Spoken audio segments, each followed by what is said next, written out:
Welcome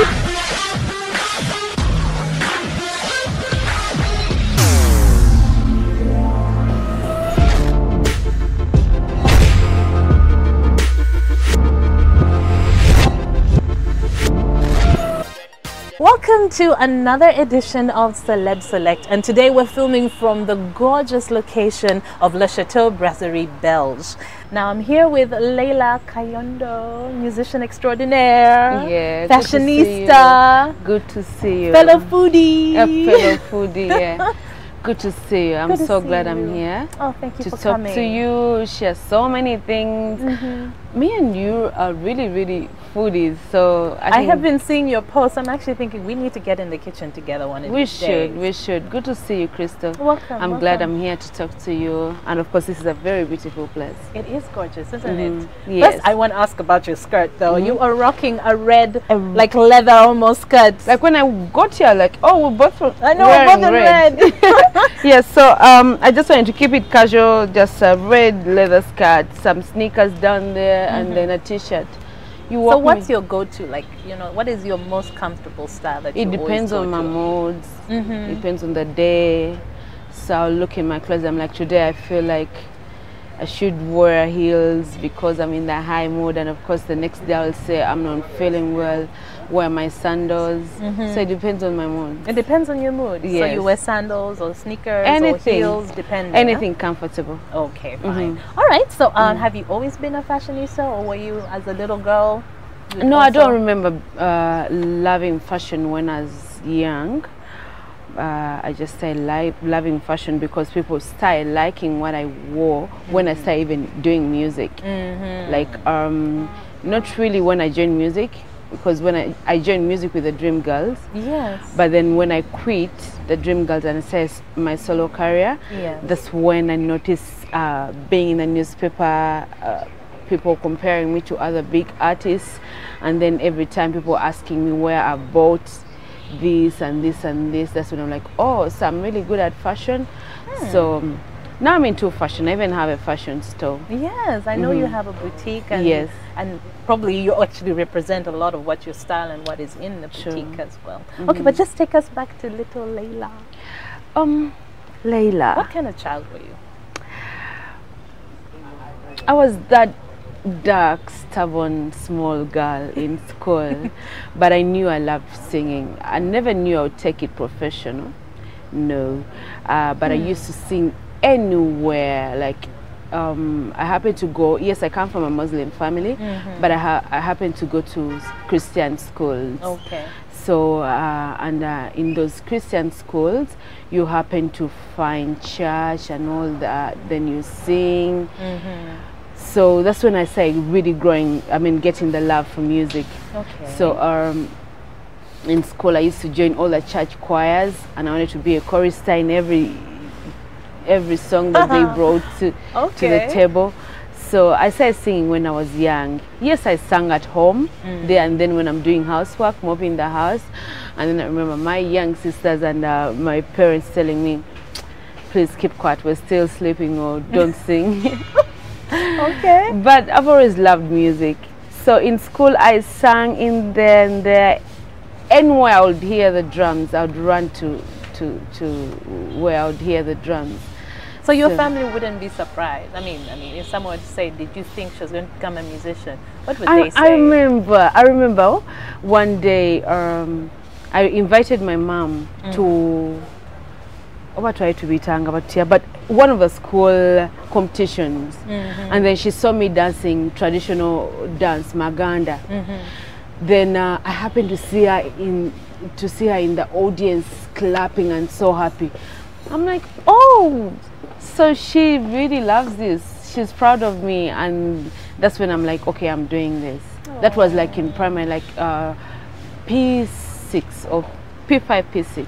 So that was like the stamp of approval from mommy. Just seeing that smile on her face, that is what drove me. I'm like, okay, she's happy, she's proud of me. And even after the competition, yes, we won, our school won. She came and hugged me, and she was very happy about it. And then I tasted her to the next competition. This competition wasn't in the same school that I was in. We went to another school. Okay. And then she brought her friends to see me dance and sing. Come and see my daughter. Yeah. So I'm like, okay, I can do this. So it's just anything that you do in life, it's just one thing or one person that can make you go on. Yeah. You don't really have to call for a crowd and all that. Yeah, it can make you either give up your dream or go for it. Yes. All right. You said you were a stubborn girl. Yeah. Stubborn how? I used to dress like boys. I think we call it tomboy. Okay. I used to be a tomboy, wearing funny clothes, combing my hair. Right now, I think it was being stubborn. Okay. Because you have to comb your hair. So were you like climbing trees? You were running? Yes. You were outside? Yeah, outside. Fighting? Because I used to fight with boys, I'm told. No, you're told, you remember. I'm told I'd be like... No, I don't remember fighting. Yes, I fought once. Do you remember what happened? Once. What did he do? Who was it? I remember I nicknamed. There was a show called Life Matu. That's Life Ebony's Matu. That's Life Matu. So there was a guy called Antonio. Okay. Yes, so there's a girl that looked like Antonio, and then I nicknamed her that. Ooh. So she called me to the field, said, "Come, let's go." Oh my goodness, was she terrified? I was, but like, let's go. I was, but we did it. Yeah, we fought, and then I remember winning. This is not good. Okay, just because we're talking about this doesn't mean you should do the same Yeah, thing. true. Okay, all right. And Yeah. then you said you grew up with a Muslim family. Was it a very big family? Yeah, or? a very big family. Yes, a very big family. So your mom and my your mom, sisters my and dad, brothers. my sisters, my brothers. Okay. It was it's still a beautiful big family, Muslim family. We love each other, we support each other, because if it wasn't about this support, I wouldn't be here and doing this. You wouldn't be doing this. Okay, so where did you go to school? Primary, I went to my family. Our family home is in Seta Mukono. Okay. So I kept on going to schools around Mukono and Seta. So I went to Seta Church of Uganda, and then I was a good student. I was never suspended. Primary, P1 to P7, Seta Church of Uganda, and then I went to O-level. I went to Naliases Namgongo. Okay. It's quite near. There's a bypass. Yes. Naliases Namgongo. Then my A-level, I went to Greenville High School, Mukono. Then I went to Makerere University for a diploma in IT. Then I went to Uganda Christian University, Mukono, for a degree in social work, social administration. Okay. All right, we'll come back to that. What's your first request? I love a song called African Beauty. Yes. Omari and Diamond Platinum. Yes. I love that song. It just, every time I play it, I just want to get up and dance. So I really, really love that song. I love that song too. So here it is. Yeah.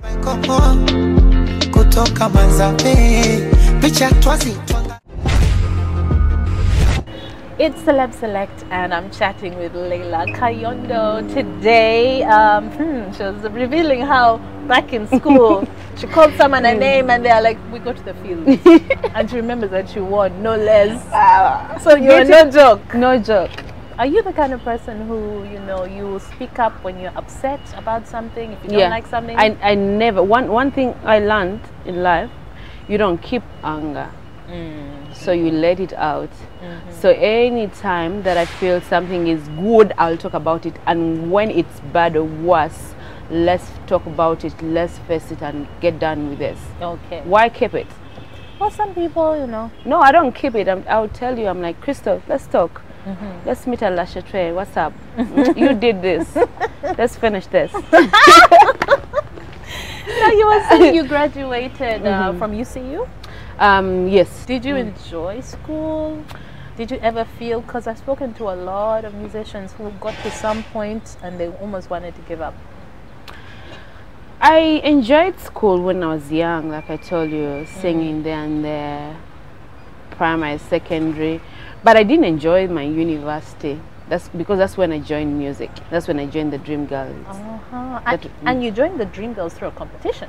Yes. Tell us about that. So, I'm in my senior vacation. That's when I enrolled into Makerere University for a diploma in IT, because that time it didn't really require your papers being back, your results being back. Okay. You just show you in senior 6 vacancies, and then you enroll in for the diploma. From the diploma in IT. Okay. So I enroll, and then I joined a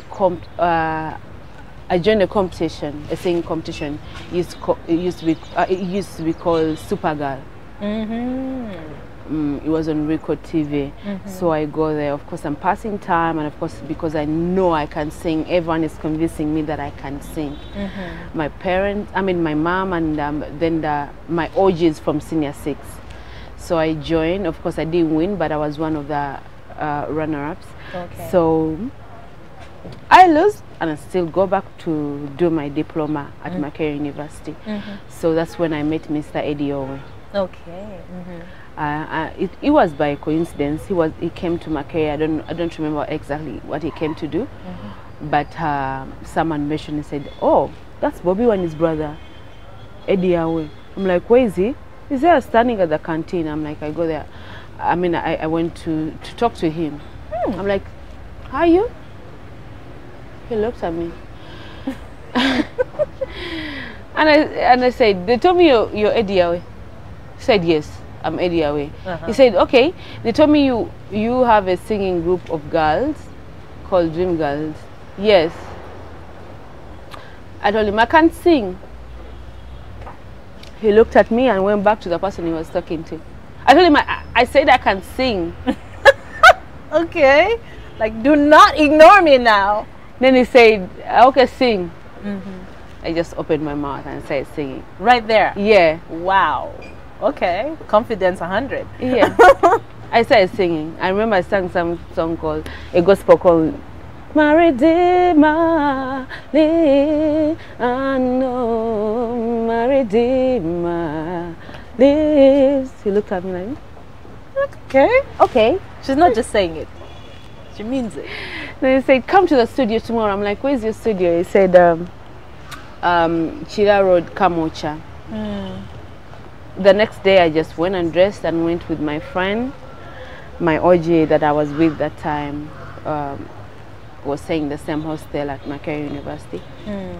And then of course I auditioned again. They made me sing.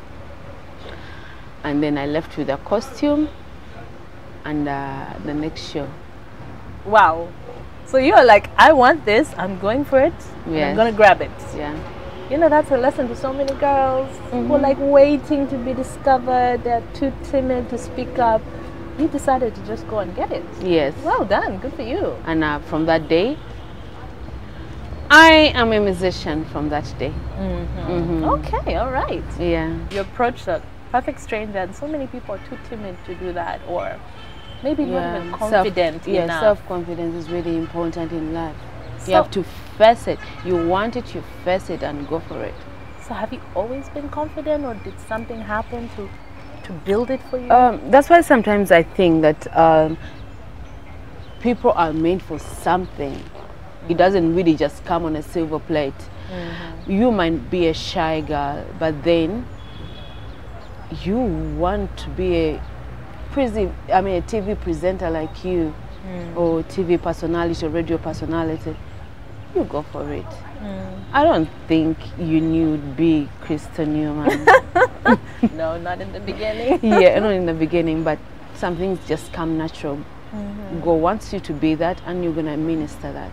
Okay. All right. So your next song? My next song, I think it's Waiki Benda. Waiki Benda Malaika. The way you said Waiki Benda. Yeah. Is your friend?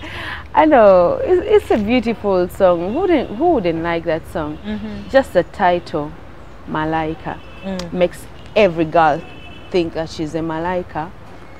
And then of course I love the video.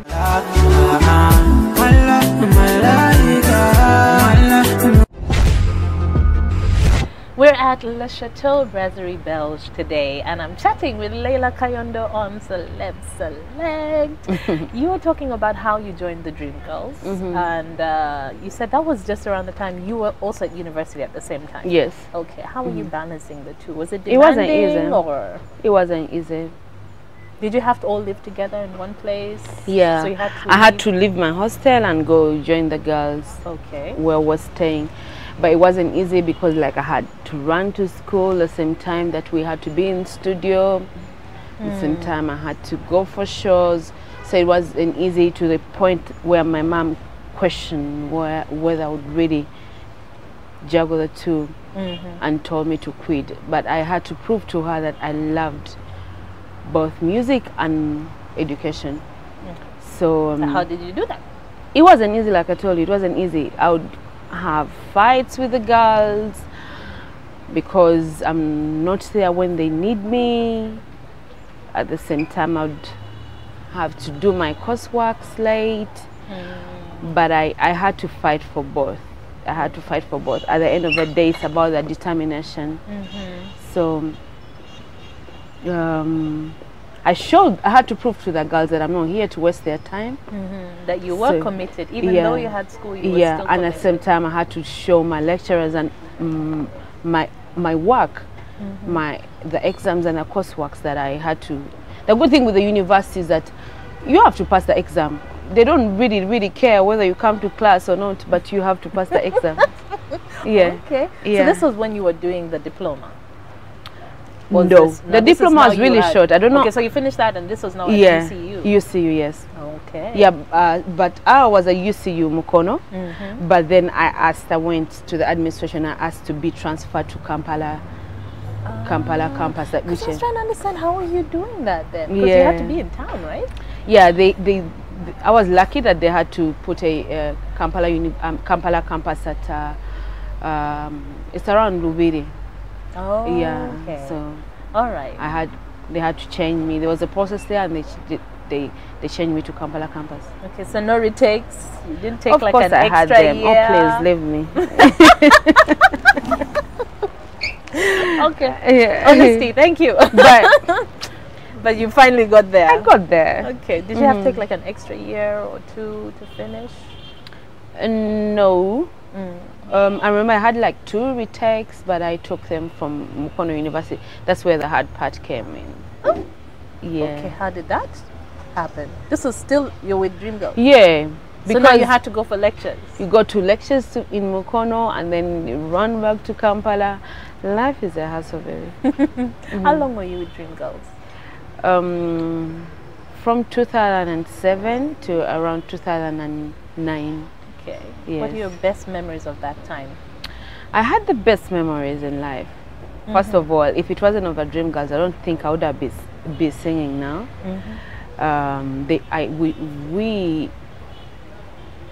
I became a girl. Remember I told you I was a tomboy? So these girls were teaching me how to wear properly, and then wear makeup, behave like a lady. We learned so much from each other.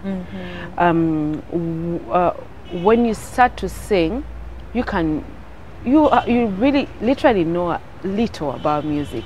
Yeah. But when you get to sing with different people, you can be able to know that it's not necessary that you only have to sing soprano.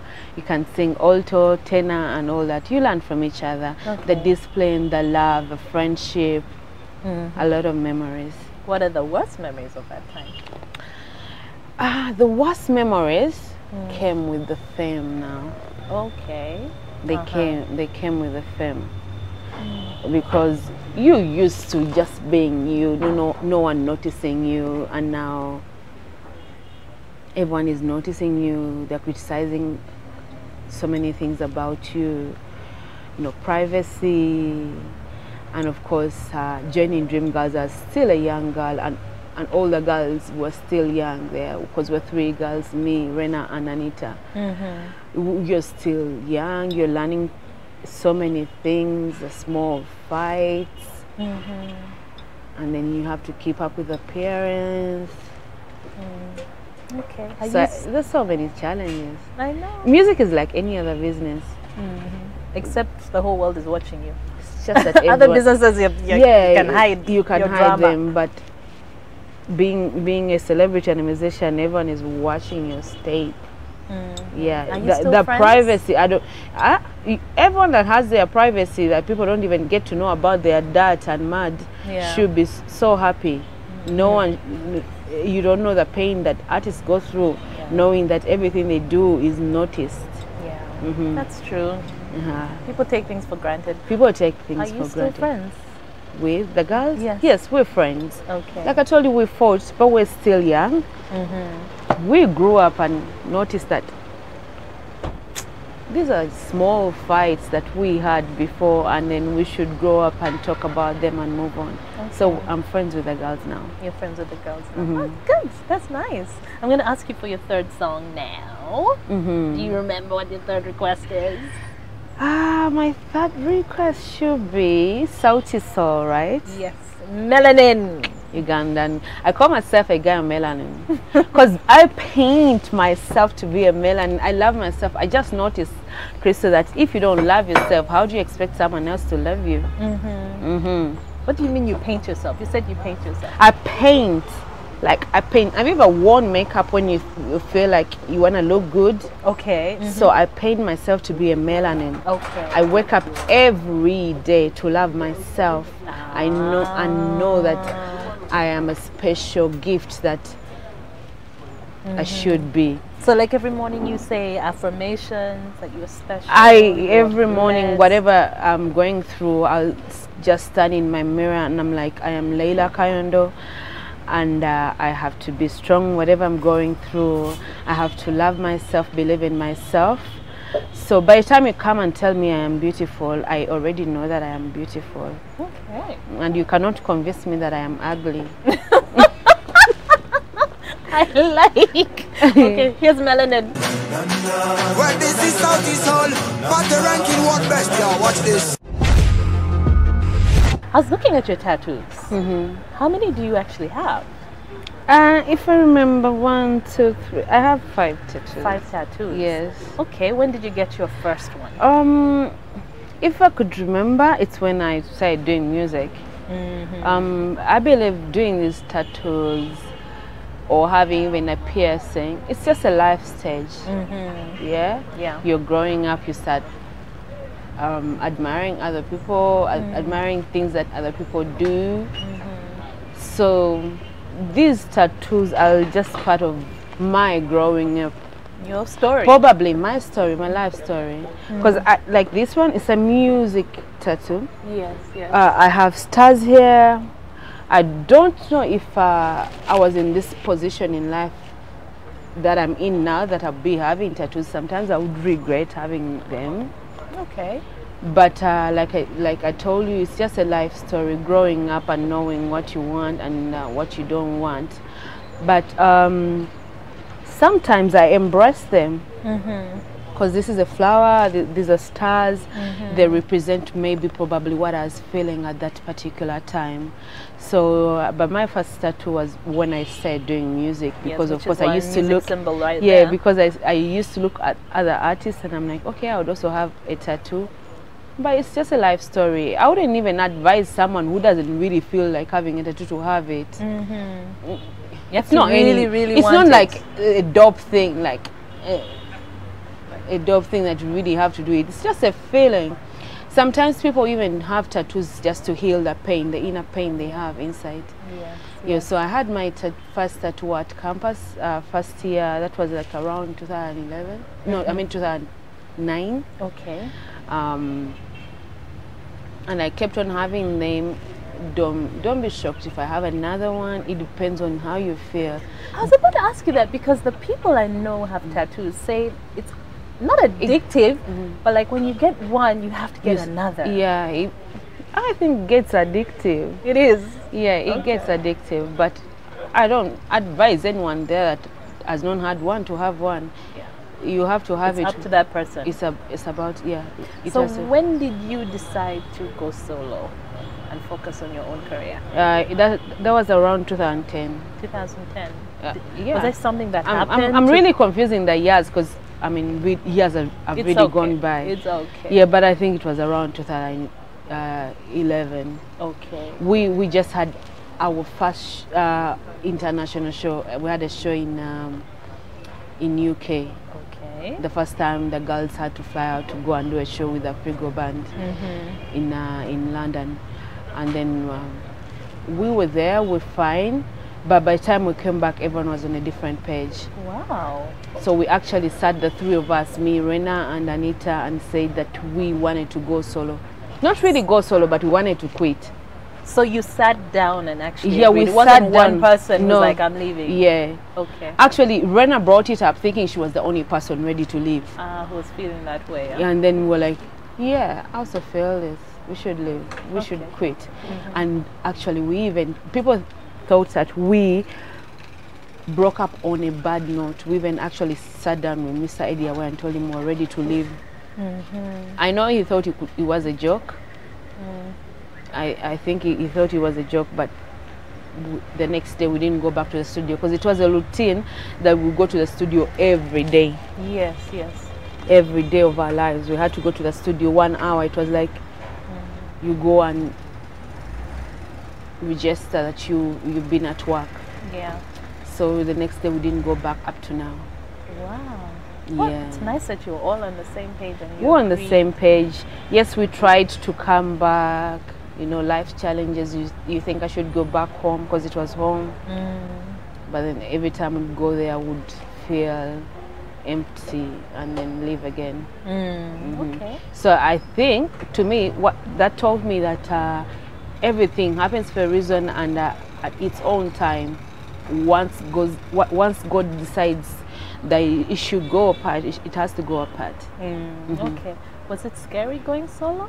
It was scary because people keep on. Who was in your corner? Who was your support system? I'm not gonna lie, but the only person that I remember being there for me when I went solo was Benon Mugumbia, Swangs Avenue. Okay. Because when I was still in the group, I happened to meet them, him and Viboyo. We became friends, and then I did a song with Viboyo when I was still in the group. Yeah. So I think he must have noticed my potential. Okay. So when I quit and I went and told him, Benon, I've quit, he's like, okay, are you serious? Are you sure you can do this? Then he wrote for me a song called Nkwagala. Kansubirenti joli nangondoza ko kansubirenti zensula kumutima gwo kubanga nze nkwagala. So he wrote for me that song, and then I went to the studio and did it. And I remember talking to myself and saying, okay, I can do this. I can do this. I can do this. I can and you've do been this. doing this. And I've been doing this. Okay. What have been like your biggest challenges? You talked about, you know, my challenges, letting go of privacy. Yeah, my challenges that I had when I just started doing music are the same challenges that I've had. I'm still facing up to now. The ones that I've gone through. Nothing has changed. It's the same challenges, and then sometimes you know how to handle them, overcome them, and sometimes something just goes out of your hand and you can't even handle it. The first thing is your privacy. Yes. Crystal, you can't have your privacy. Everything you do, everyone is going to notice your car has run out of fuel. People judge you before they even get to know you. They'll just look at you, the way you dress, maybe your hair or your long nails, and they would think they know you. They don't know that you are human, and you face the same challenges that they face through, the same heartbreaks that we go through, the same pain, the same hustle, the same bills that any person, a farmer or a banker, that will go through.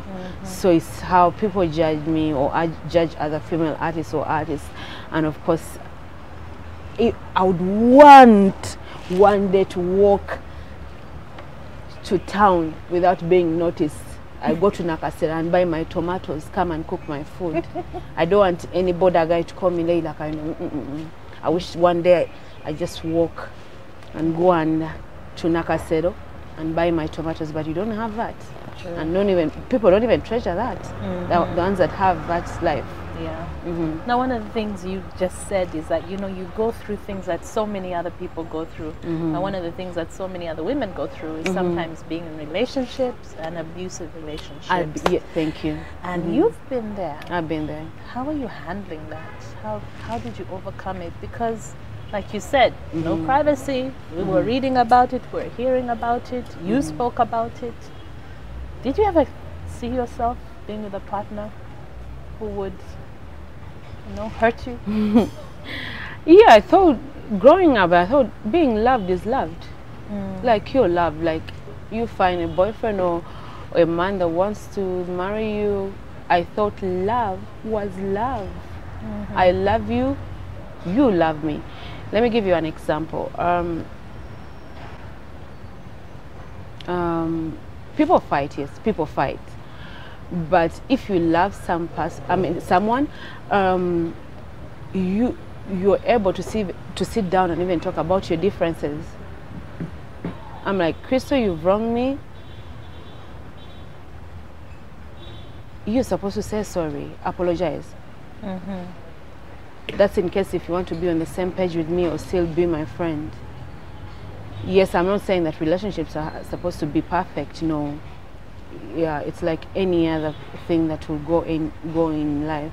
So, but then me growing up, I really thought that your boyfriend or your partner or your husband has to understand that people fight because that's life. But then you have to sit down and solve things.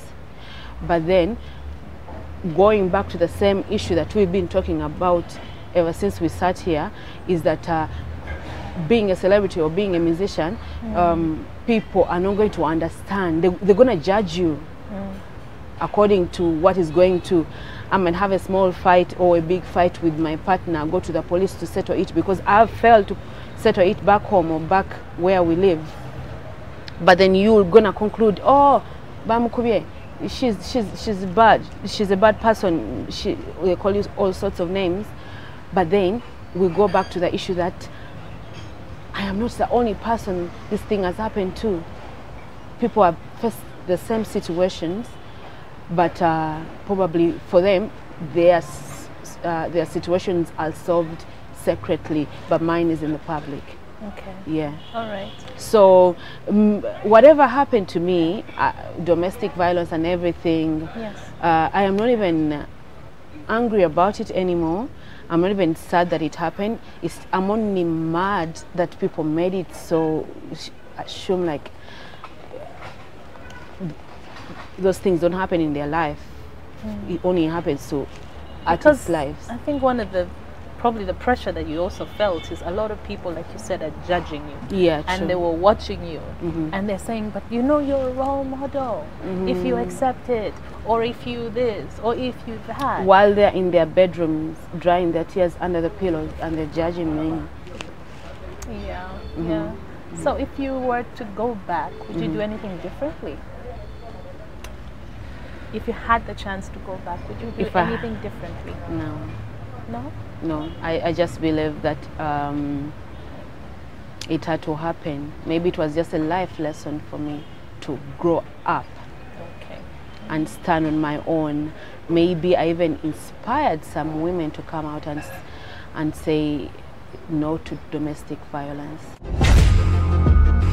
You're a beautiful woman. Are you taken? No, I am not taken, but I am happy. I am really happy because look at the smile. I'm really happy because whatever I went through, and don't even tell me that it's the last bad moment that I'll ever have in my life. Life is about challenges, but it's how you handle them. Yes. I know. While Satan is working, also God is working. So I am happy. It's just that I took my past to learn to live a beautiful life. Okay. Now I know how to love myself, knowing that I don't have to let a man. I see girls fronting men to show the world that they are loved. Okay. Yeah. Yeah. Yeah. Bae. A lot of women do that. They say bae. Yeah. My bae, my bae, boo, my boo, my boo, my hubby, my baby, just to show they're loved. But I've learned to show to know that I can love myself before someone else loves me. Okay. I might not even have been in a relationship now, but I know how to slice that bread and eat it before you come and even know that it tastes nice. To finish it all. Okay, okay. Well, good for you. Now, what are your plans moving forward? What are you working on at the moment? I love music. I'll never stop doing music. Probably people might not even see it on their screens or listen to my music anywhere, but I run to music every time I want happiness. Okay. So I'll be in studio every time, and until I release a nice song that I feel is nice to me before other people listen to it. So I'm in Studio Crystal. I'm releasing more and more songs. Maybe it might not be at the pace that people think I should do it, but I'm in studio and I'm releasing songs. And I love music. I love fashion. I am taking my life professionally, that I will do something not on pressure or not on competition. Okay. Just because someone else is doing this and this, I should do it. I've learned to know that you do it at your pace, make it profitable, and live a life that you want to live. Okay. So you talked about fashion. You have a boutique. Are you doing anything else in that fashion field aside from that? No, apart from music and fashion, nothing else. I used to have a charitable organization called Shine a Light, but for years it has not been active. But I want to make it active as soon as possible. I'm working on that because, I'm going to do it with my sister. Okay. She's a sickler. She's a So is that the focus? Yeah, that's the focus. I'd given up on that, but because I've watched her grow with sickle cell, we want to concentrate on that now. Yeah, she's my follower, my baby sister. Your baby sister. Yeah. Okay. So I want to awaken the Shine a Light charitable organization to work with my sister and see how we can help her fellow sicklers. Because growing up with sickle cells, people die so young, but because she has even made it up to 25. So I think with my voice and hers to talk about her fellow sicklers and even teaching them how to live healthy and happy is gonna be a good cause. Yeah, because positivity, living, yes, like having a positive frame of mind. Yes, is very at least important. this person is able to tell not what they've told her, but to tell what she has been going through and what she's still going through, inspiring others. Okay, all right. Well, thank you so much for Thank coming you. on this show. Pleasure having you. Thank you. Your too. last song is one of your own. Yeah, my last song. I love all my songs, but normally every time someone asks me which is your favorite song, I normally mention the one I've released last. Okay. So it's called Musai. Show me love in the morning, njagala chimu mukwano go. Full body no Musai, populate me ne love you. Come home, come home. If you love me, come home, darling. I'm home, I'm home. If you miss me, I'm home. Yeah. It's called Musai. Sounds like you sang that when you were in love. I am always in love, by the way. Judging questions 101 here. Now. I am always in love. Okay, so here it is, and thanks again for coming. Thank on you this show. so much. Pleasure. I'm a big fan of you. I listen to you on radio, and I'm so glad to be on this YouTube channel of yours. Thank you. I am happy to be here. Thank you so much. All right. On one hand inside, vibes is a cabin. On them side, vibes is a cabin. On one hand.